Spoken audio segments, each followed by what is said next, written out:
Assalamualaikum warahmatullahi wabarakatuh. Perkenalkan, nama saya Putra Apriliatita dengan NPM 0211211054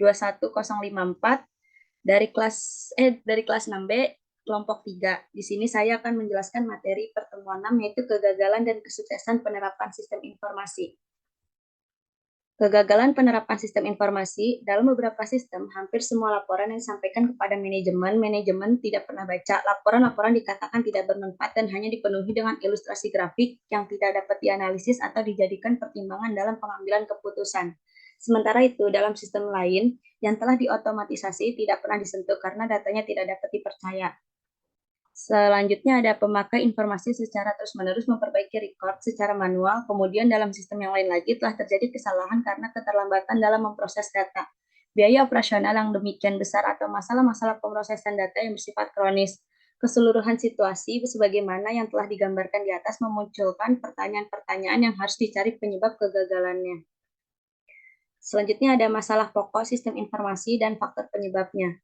Masalah pokok sistem informasi, masalah-masalah ini bukan hanya karena faktor teknikal dari sistem informasi, tetapi juga yang bersifat non-teknikal yang kebanyak berasal dari faktor-faktor organisasi.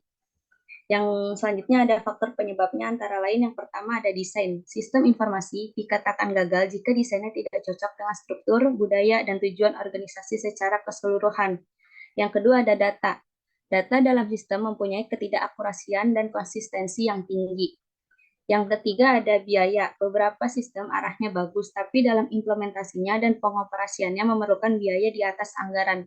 Yang keempat ada operasi. Sistem tidak akan berjalan dengan baik jika informasi tidak disediakan secara tepat waktu dan efisien karena operasi komputer yang mengendalikan pemrosesan informasi tidak berjalan semestinya. Selanjutnya ada dimensi dan indikator kegagalan sistem informasi.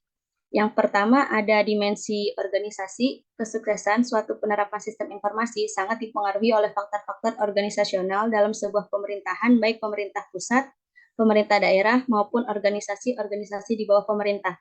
Dalam dimensi ini terdapat 4 indikator yang dapat digunakan sebagai instrumen pengukuran, antara lain yang pertama ada dukungan dan komitmen pimpinan. Merupakan suatu itikat dan konsistensi pimpinan untuk menerapkan sistem informasi dalam organisasinya secara nyata. Yang kedua ada hukum, adalah upaya pemerintah untuk melandasi suatu penerapan sistem informasi agar dapat teratur, tertata, serta jelas ruang lingkupnya dalam kerangka hukum yang sah guna mencapai tujuan organisasi. Yang ketiga ada keuangan. Keuangan adalah pembiayaan yang bersifat modal, operasional, maupun insidental guna mewujudkan penerapan sistem informasi. Yang keempat ada strategi dan manajemen risiko. Merupakan suatu strategi organisasi yang berbentuk rencana jangka panjang organisasi, rencana strategis master plan, serta prosedur standar operasional yang mengatur tahapan serta prosedur dalam menerapkan sistem informasi untuk mencapai tujuan dan meminimalisir risiko. Selanjutnya ada dimensi sumber daya manusia. Dimensi ini merupakan dimensi yang mencakup faktor-faktor manusia sebagai pelaksana teknis maupun pengguna. Menurut hasil studi literatur, sumber daya manusia menjadi salah satu dimensi yang kritikal selain organisasi. Suatu sistem informasi perlu memiliki SDM yang profesional baik sebagai pengelola maupun sebagai pengguna karena peran manusia itu sendiri sebagai brand aware dari sistem informasi. Beberapa indikator untuk mengukur sumber daya manusia antara lain adalah yang pertama ada sosial dan budaya. Sosial dan budaya adalah pengalaman, kebiasaan, paradigma, serta pola pikir manusia dalam memecahkan suatu masalah maupun menjalankan suatu proses bisnis organisasi menggunakan sistem informasi. Yang kedua ada motivasi. Motivasi adalah hasrat dan keinginan manusia untuk menggunakan sistem informasi tanpa tekanan maupun paksaan. Yang ketiga ada kompetensi TIK, adalah kemampuan umum yang dimiliki manusia untuk menggunakan teknologi informasi dan komunikasi. Dan yang terakhir ada pelatihan dan pendidikan, adalah pembekalan kemampuan khusus untuk mengoperasikan sistem informasi tertentu maupun ilmu pengetahuan spesifik yang berkaitan dan relevan terhadap suatu informasi yang diterapkan pada suatu organisasi. Selanjutnya ada dimensi teknologi. Teknologi merupakan dimensi dalam kegagalan sistem informasi yang mencakup seluruh aspek yang berhubungan dengan teknis dan infrastruktur teknologi, informasi, dan komunikasi. Dimensi ini biasanya berkaitan erat dengan keuangan, di mana membutuhkan alokasi anggaran yang terbesar dibandingkan dengan aspek-aspek lain. Adapun untuk mengukur kegagalan maupun kesuksesan sistem informasi pada dimensi teknologi, indikator yang digunakan adalah sebagai berikut. Yang pertama ada pusat data. Pusat data adalah pusat pengelolaan di mana data diproses dan disimpan serta pusat pengelolaan jaringan atau konektivitas pada suatu organisasi. Yang kedua ada konektivitas. Konektivitas adalah jaringan yang menghubungkan antara pengguna sistem informasi dengan pusat data dalam melakukan pertukaran data. Selanjutnya ada dimensi layanan. Organisasi perlu menjamin layanan sistem informasi agar dapat tetap berjalan sesuai harapan dan mengatasi masalah-masalah baik teknis maupun non-teknis dalam operasional sistem informasi. Adapun indikator pada dimensi layanan adalah sebagai berikut. Yang pertama ada komunikasi. Komunikasi yaitu upaya organisasi untuk melakukan komunikasi terhadap pihak-pihak yang berkepentingan dan berkaitan dengan proses bisnis pada sistem informasi baik sebelum maupun setelah sistem tersebut diadakan. Yang kedua ada kualitas dan dukungan layanan. Merupakan dukungan layanan yang diberikan kepada pengguna untuk menjamin layanan yang diberikan. Yang ketiga ada data dan informasi. Data dan informasi adalah kesesuaian keluaran atau output sistem informasi dengan kebutuhan pengguna, organisasi maupun pemangku kepentingan. Selanjutnya ada dimensi proses. Dimensi ini merupakan aspek-aspek yang berkaitan dengan proses pengadaan maupun pengembangan sistem informasi mulai dari perencanaan sampai dengan proses pengembangan maupun pengadaannya. Adapun indikator pada dimensi proses antara lain, yang pertama ada perencanaan.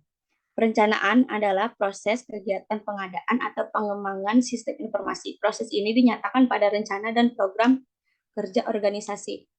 Yang kedua ada kompleksitas, yaitu tingkat kerumitan atau kemudahan dalam penggunaan sistem informasi baik berdasarkan antarmuka maupun proses kerjanya.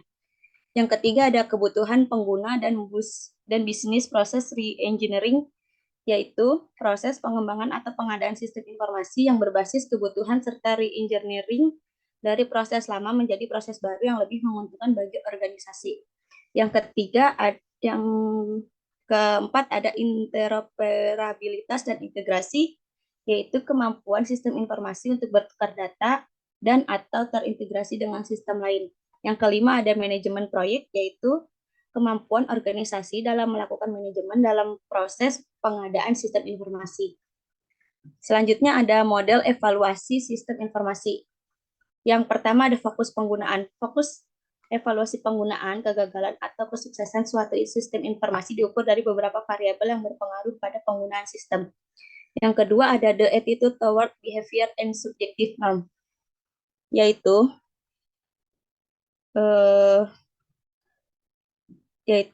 merupakan korelasi antara keyakinan dan perilaku serta tekanan sosial yang mendesak seseorang untuk menunjukkan suatu perilaku. Terus ada teknologi acceptance model and intention to use, yaitu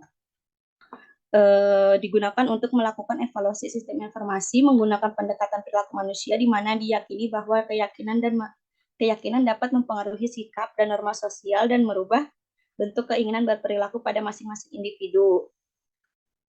Terusnya yang terakhir ada perceived usefulness and perceived is of use, yaitu level di mana manusia memiliki kepercayaan terhadap sistem informasi di mana sistem tersebut mampu meningkatkan kinerja dan level di mana manusia memiliki kepercayaan bahwa dengan menggunakan sistem informasi akan memudahkannya.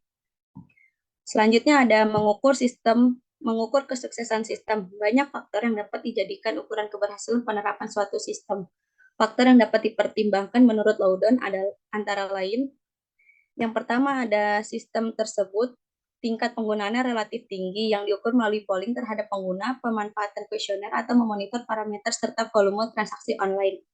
Yang kedua ada kepuasan para pengguna terhadap sistem yang diukur melalui kuesioner atau interview. Dalam konteks ini dapat dimasukkan opini dari para pengguna tentang akurasi, ketepatan waktu, relevansi informasi, kualitas pelayanan yang diberikan, dan jadwal operasi menjadi sangat penting. Yang ketiga ada sikap yang menguntungkan para pengguna terhadap sistem informasi dan staf dari sistem informasi. Yang keempat ada tujuan yang dicapai. Pada tingkat seberapa sistem dapat memenuhi tujuan-tujuan yang spesifik sebagaimana dicerminkan oleh peningkatan kinerja organisasi dan pengambilan keputusan dari penggunaan sistem. Yang keempat ada tujuan yang dicapai. Pada tingkat Seberapa sistem dapat memenuhi tujuan-tujuan yang spesifik sebagaimana dicerminkan oleh peningkatan kinerja organisasi dan pengambilan keputusan dari penggunaan sistem. Yang kelima, ada timbal balik keuangan untuk organisasi, baik melalui pengurangan biaya atau peningkatan sales dan profit. Kelima ukuran tersebut dipertimbangkan menjadi limited value, walaupun telah diambil keputusan untuk mengembangkan sistem tertentu.